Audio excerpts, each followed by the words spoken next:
Welcome to Postpartum Uncut CRIBS edition.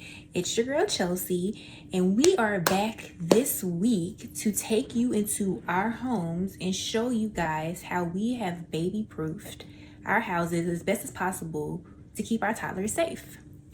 So with that being said, we all know that toddlers are getting into everything. They're just on the go, exploring, moving and grooving, and they can get into some things they shouldn't get into.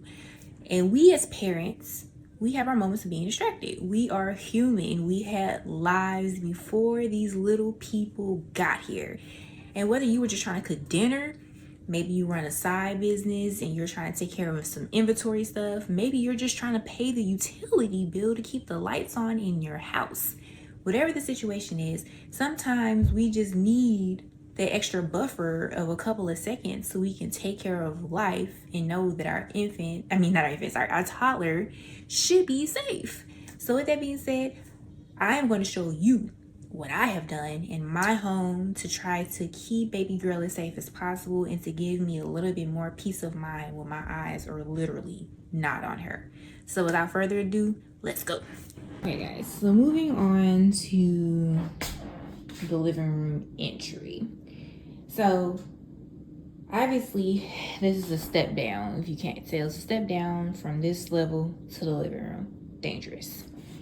So this also is an oversized opening compared to like a regular doorway where you see baby gates.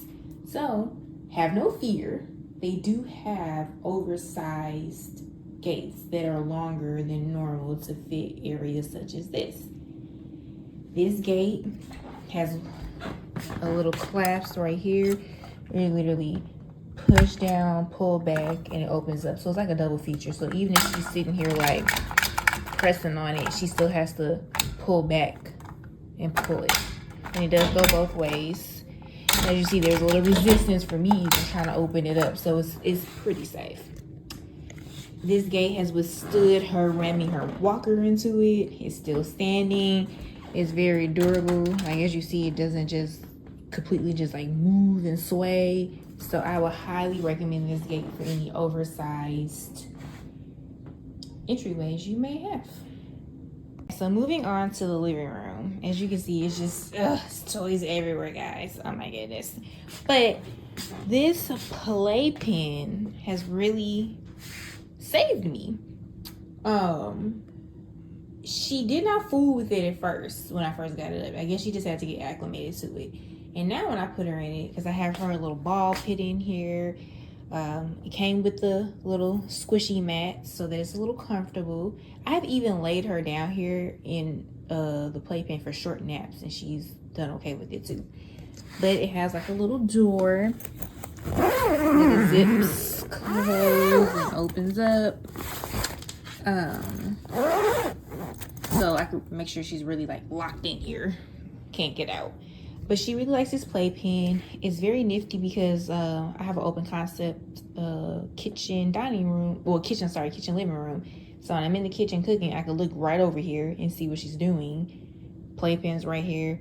I know she's good. I don't have to worry about anything, and she can see me. So I love this little setup combination. The only thing I would recommend though is when you guys are shopping for playpens, determine whether you need to take it down and put it back up frequently. Because this playpen in particular is a stationary playpen. You can take it down obviously, but it's not a portable one where you can just fold it up easily, put it in the bag and take it with you.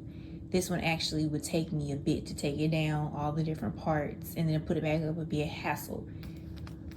But I knew that she was going to be utilizing this on the regular, so I just was like, okay, I'm gonna just get her a stationary playpen that's a little cuter than some of the portable ones and go from there because it's gonna stay up for a couple years. So I really like this playpen, and now we're gonna take you upstairs. Okay guys, so now we're in the master. Sometimes if I'm trying to get ready to go somewhere, we're ready to go somewhere, gotta take a shower, brush my teeth, do whatever I need to do, having baby girl in the bathroom with me is literally like World War III. I'm fighting for my life. Like she just tries to get into everything, tries to climb into my tub. I'm like, no. So This playpen is actually one of the portable ones that I'm telling you about. It literally breaks down in like a minute or less. Has a little bag for it, shoulder strap, bing bang. We can take it wherever we need to go. This one goes back and forth between her room and my room, but it's mainly my room when I use it. But it's so helpful because I can be in the shower. I'll leave the door open. She's in her playing. I'll talk to her while I'm in the shower. She's most of the time receptive to it. Put all her toys in here. I have a TV in my room too, so she can watch the TV from the playpen. Put it on Bluey or whatever show she wants to watch. But yes, this playpen is, as you can tell, to me, is not as cute as the other one. But it's portable. It gets the job done. I'm able to take it up, take it down. If I need to take it, to grandma's house, we can do that too. It just is very portable, very reliable, and then I can get my master bedroom back to myself when I want to take the playpen down, which was very, very, very important to me. Hey guys, so we're going to start off in the kitchen. So first of all, I want to highlight my cabinet locks. So as we all know, we have to keep the kiddos out of the cabinets, especially if we store anything in there like cleaning supplies and all that jazz. So this one right here, I liked it because it was white, so it kind of blended in with my cabinets as best as possible. This one, it literally just slides off, pop it off, and you're able to open up a cabinet. This came with the little adhesive strips on the back of it, so you just were able to measure up how long you need it, because this right here adjusted where you could pull it out for however long you need it to be. You stick these up here with the adhesive that was already on the back of these bad boys, and that's how you get it up. And this just literally clips onto place like that.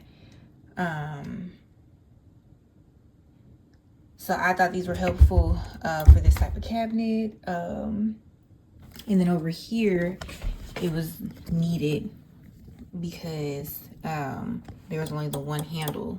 So I couldn't use the ones that lock into the handles because there's nothing to lock it into. So I did this one vertically where I took it from the drawer to the door. So this one, like I said, I would just slide it up. It's unlocked. Push it back. Now it's locked. Certain situations like this one, there's nothing to really lock it on to. I've seen people do stuff where they're able to kind of squeeze it in over here and then put one right here. I didn't even fool with all that. I don't really keep anything in here that's breakable, anything that'll hurt her. It's just like a few like pans for baking stuff. But there are something for every type of handle. As I will show you upstairs, I have a different lock that I use in my bathrooms. Okay guys, last but not least, this right here is the second type of lock that I have used for my cabinets. So since this one actually has knobs on it, I'm able to use this kind, which literally you pinch in these tabs right here, slide it off, and it comes off. So this is the length that it comes in, which fits most traditional cabinets. And then you just slide it across the knobs. Tabs face you. You slide those on the end, and you literally just slide it over until you have a snug fit where they can't do anything. And if I was to try to pull on the door, this is as far as it goes. So they have so many different types of locks out there for cabinets because there's so many different types of cabinets and finishes. So there's two different types that I've used in my house that have been very successful. So I highly recommend you check these out. Everything that I have showed you guys are Amazon finds. I haven't had any problems with any of these devices, and they have kept baby girl safe and given me peace of mind. Now I'm gonna pass the mic to Deanne and let her do her thing. Hey guys, this is my crib and the baby proofing techniques that we have done in our house with baby boy. So if you have a toddler and if you're a boy mom, you know that toddlers are terrorists and boys are like tornadoes. So for me, the playpen was just not an option after 6 months. It like the breakdown of it all is great. So I love that it still travels, and that's great for what that is. But when we are at home, his playpen is his room. We have this entire space for him to run around. He has toys over here. What I do like is that we can see from the living room. It's very open. So we can generally see him right here and then come out and check on him. But here is the baby gate. This is the typical baby gate. A tension-based one, just like a tension shower rod. You literally just base it against the door frames and then can adjust the strength of resistance to keep them from getting out. So it's just a nice little quick blockade where he can still see me. I don't have to shut the door, where he can still stay safe but roam free as he needs to. Okay, y'all, so on the baby gate train, we're going to talk about some really fun, specific issues. So Chelsea showed you the larger gate that fit the larger space, but let's also talk about weird architectural design elements. Baby proofing this part of the railing was something else. This is also not a particularly cute angle. It's actually slightly uneven, if you noticed.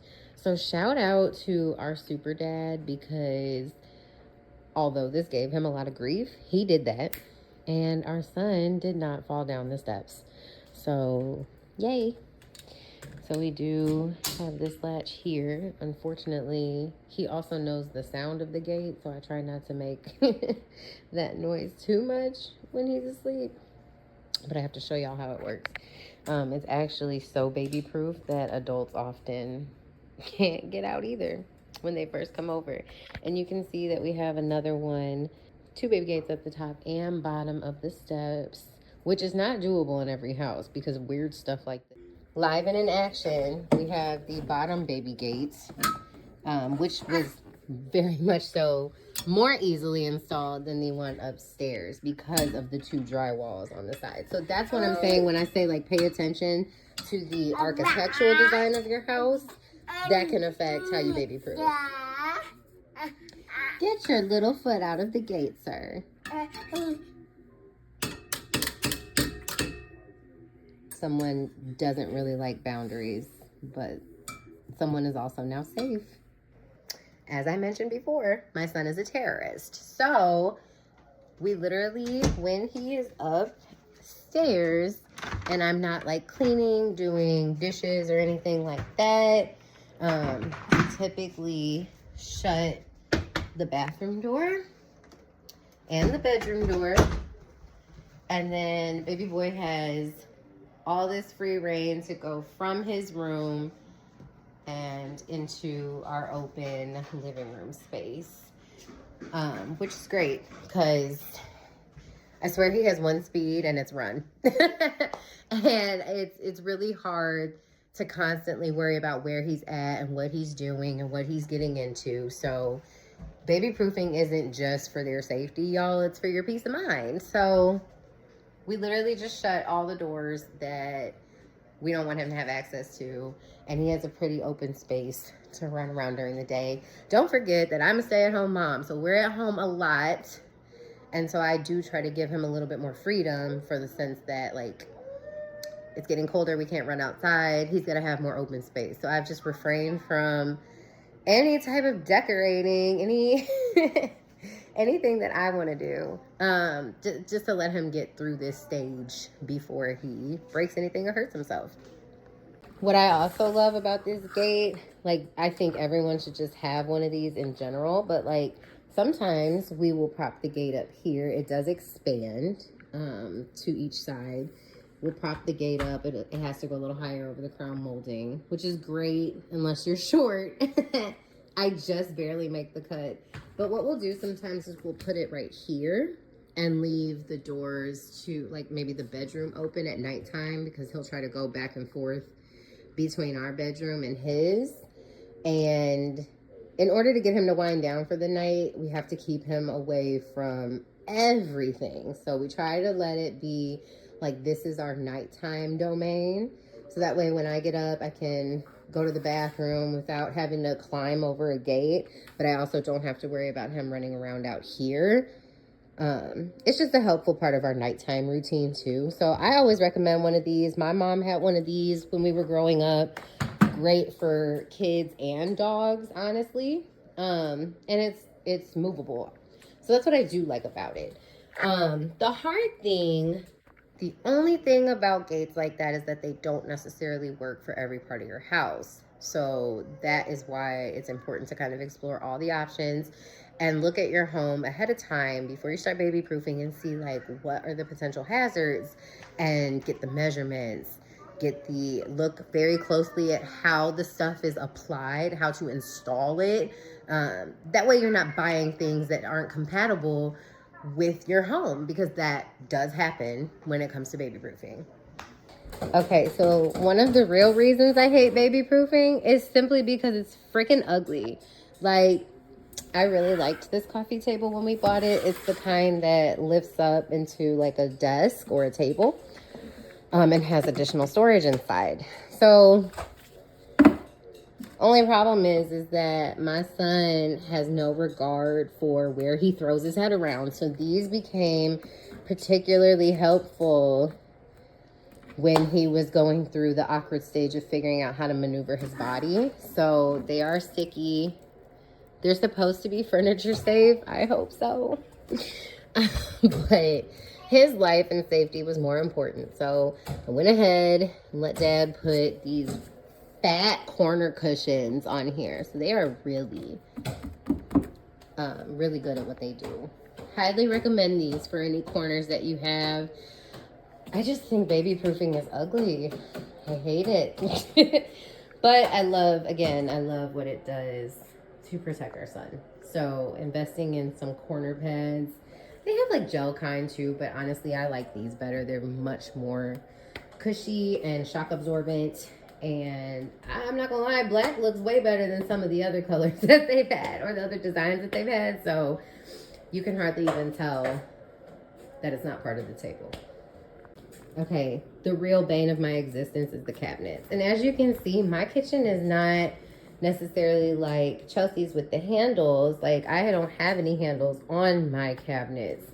So when it comes to protecting his little fingers, we have these little locks. So let me try to get closer. So Dad had to install these. They're sticky adhesive, right? Please ignore whatever this is. There's a sticky adhesive to this part and this part, right? And this lock shows that it's locked. You push down with your finger and this latch is relieved from where it hooks underneath to stop the door from pulling out. So this is what it looks like. And this is literally just sticky adhesive. Please don't ask me how to put it on or how to take it off. This is literally Dad's area. There's also, you can use it for drawers. But the drawer thing has been kind of weird because, where's it at? Like, we installed it here, right? But the way that we had to like put the latch on, I think we tried to put it right here. Ooh-wee. The way that we had to put the latch on, it didn't actually work with the drawer. But it did work with his room.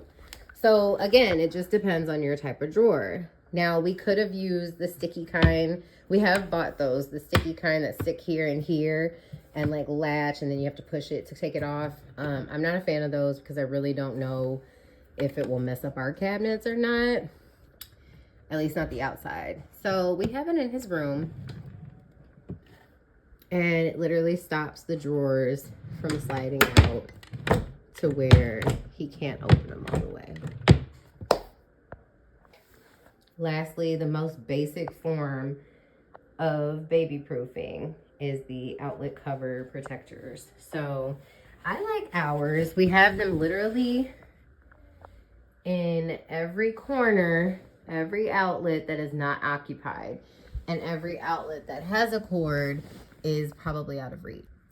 I like them because they are easily put in and easily, for an adult, easily taken out. And you can see if I was a baby, that would have made me struggle just a little bit. So I like them because they're sturdy, they're safe, they are kind of incognito too, because they blend with the outlet. Like, I don't even think he notices these. I've never seen him mess with them. So definitely remember to get a large bulk pack or 2 of outlet protectors and literally just put them in every single outlet in your home that is not above eye level. But even still, if you put your kid on the counter, for instance, like, these would be great in the bathroom and the kitchen as well. And I mean, you know, you can only do so much. You can't protect them from everything, but baby proofing is definitely essential for the transition to toddlerhood, and creating boundaries is just safe for everyone. I hope you guys enjoyed our trips through our homes, and I hope that you got some insight on some baby proofing hacks. If there's any additional info that you want to drop, or if there is questions about anything that you have, you know, drop it in the comments. We're here for a discussion. We will see y'all next week for the next Postpartum Uncut episode. Bye.